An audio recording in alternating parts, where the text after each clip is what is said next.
Germany जैसे European countries को economic threat देते हुए कहा कि उनको होने वाला नेचुरल गैस का जो सप्लाई है वो कंप्लीटली शट डाउन करना चाहते हैं। इसके पीछे कुछ मोटिव्स हो सकते हैं, कुछ इंप्लीकेशंस होते हैं। सारी इससे जुड़ी बातें जानेंगे हम आज के वीडियो में। But the important thing is issue क्या है। यूरोपियन यूनियन कंट्रीज की टोटल रिक्वायरमेंट जो है नेचुरल गैस की, उसमें से 40% रिक्वायरमेंट जो है रशिया फुलफिल करता है। मतलब लगभग 50% ही समझ लो आप इसको। तो काफी ज्यादा डिपेंडेंस है यूरोपियन यूनियन कंट्रीज का रशिया के ऊपर। ठीक है। और जो रशिया यूक्रेन वॉर जो फरवरी में स्टार्ट हुआ था, उसके बाद में वेस्टर्न कंट्रीज ने रशिया के ऊपर जो सैंक्शंस, इकोनॉमिक सैंक्शंस लगाए गए थे, उसकी वजह से रशिया को काफी नुकसान झेलना पड़ा। रिटेलिएशन में उसका बदला लेने के कारण रशिया ने उसकी जो ऑयल एंड नेचुरल गैस की सप्लाई है वो नीचे गिरा दी। इसके पहले जो 40% सप्लाई नेचुरल गैस का यूरोपियन कंट्रीज को होता था, उसको उससे भी 40% गिराया गया। फिर बाद में अगले महीने जो वेस्टर्न कंट्रीज ने सैंक्शंस और स्ट्रिक्ट कर दिए, तो उसके भी रिटेलिएशन में फिर से 20% तक वो सारी नेचुरल गैस की सप्लाई आई। और आपको ये बात भी जाननी पड़ेगी कि रशिया दुनिया का सबसे बड़ा नेचुरल गैस का सप्लायर है, एक्सपोर्टर है बेसिकली। और पिछले ही हफ्ते रिसेंटली अगस्त 31 को न्यूज सामने आई कि रशिया ने उनके नॉर्ड स्ट्रीम 1 पाइपलाइन से जो नेचुरल गैस का सप्लाई होता था यूरोपियन कंट्रीज को, उसको पूरी तरीके से इनडेफिनेटली शट डाउन किया गया है। लेकिन इसके पीछे मेन मोटिव क्या हो सकता है शटडाउन के पीछे? तो देखो, कुछ दिनों पहले जनरली G7 कंट्रीज का एक ग्रुप है जिसमें basically United States, then UK, then Japan, France, Italy, Germany and Canada जैसे 7 कंट्रीज इसमें बेसिकली इस ग्रुप ऑफ 7, ये एक इंटर गवर्नमेंटल पॉलिटिकल फोरम है कंट्रीज का, और काफी डेवलप्ड कंट्रीज इसमें इंक्लूडेड है। तो इन कंट्रीज ने मिलकर एक प्रपोजल पास किया गया है और इस साल के एंड तक ये इसको इंप्लीमेंट भी करना चाहते हैं। प्रपोजल क्या है?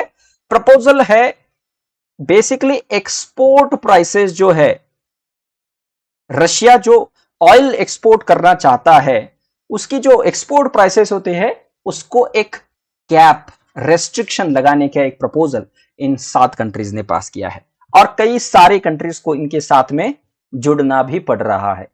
तो आपके दिमाग में एक सवाल आता होगा कि 7 कंट्रीज है, सिर्फ 7 कंट्रीज कुछ कैप कैसे लगा सकती है? तो इसके पीछे रीजन ये है कि ये जो 7 कंट्रीज है, तो बेसिकली दुनिया में रशिया का जो एक्सपोर्ट होता है ऑयल का, तो उनको जो टैंकर्स एंड जो इंश्योरेंस की जरूरत होती है, तो टैंकर्स एंड इंश्योरेंस कंपनी जो है ये बेसिकली इन ग्रुप ऑफ 7 की अंडर आती है।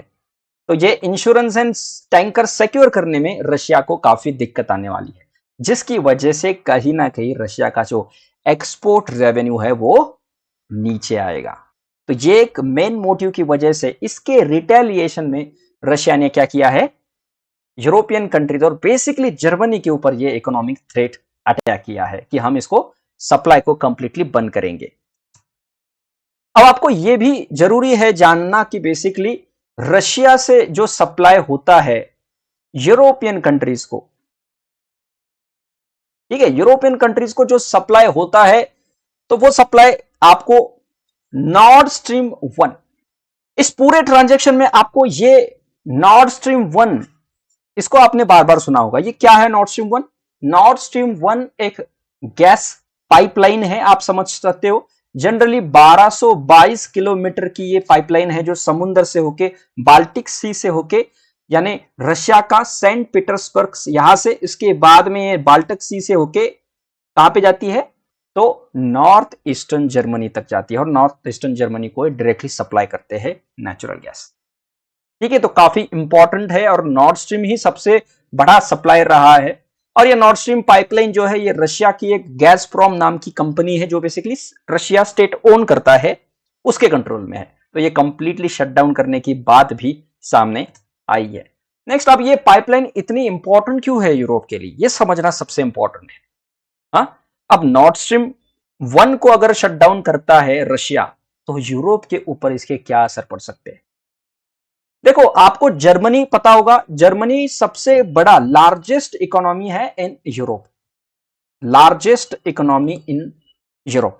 तो ये लार्जेस्ट इकोनॉमी इन यूरोप होने के बावजूद, या किस वजह से आप बोल सकते हो इसको लार्जेस्ट इकोनॉमी है, क्योंकि उसका जो मैन्युफैक्चरिंग सेक्टर है काफी स्ट्रांग है, और मैन्युफैक्चरिंग सेक्टर में सबसे ज्यादा यूज होने वाला जो बेसिकली नेचुरल गैस है, ये नेचुरल गैस चीफ यानी काफी कॉम्पिटिटिव प्राइसेस पे, काफी चीप प्राइसेस पे इनको आज तक रशिया सप्लाई करता आ रहा है। ठीक है, तो ये लोवेस्ट प्राइसेस की वजह से आज तक जर्मन मैन्युफैक्चर गुड्स जो है ये दुनिया के अंदर, इंटरनेशनल मार्केट के अंदर काफी कॉम्पिटिटिव प्राइसेस में बेचे जाते हैं, तो इनका डोमिनेंसी काफी ज्यादा है। तो आप समझ सकते हो कि जो जर्मनी है बेसिकली, इनके मैन्युफैक्चर्ड गुड्स आज इतने फेमस क्यों है, तो कहीं ना कहीं इसके ऊपर नेचुरल गैस का इफेक्ट है जो रशिया सप्लाई करता है। तो अगर रशिया नेचुरल गैस का सप्लाई बंद करता है तो जनरली इस मार्केट पे ऊपर जनरली इसका जरूर असर पड़ेगा।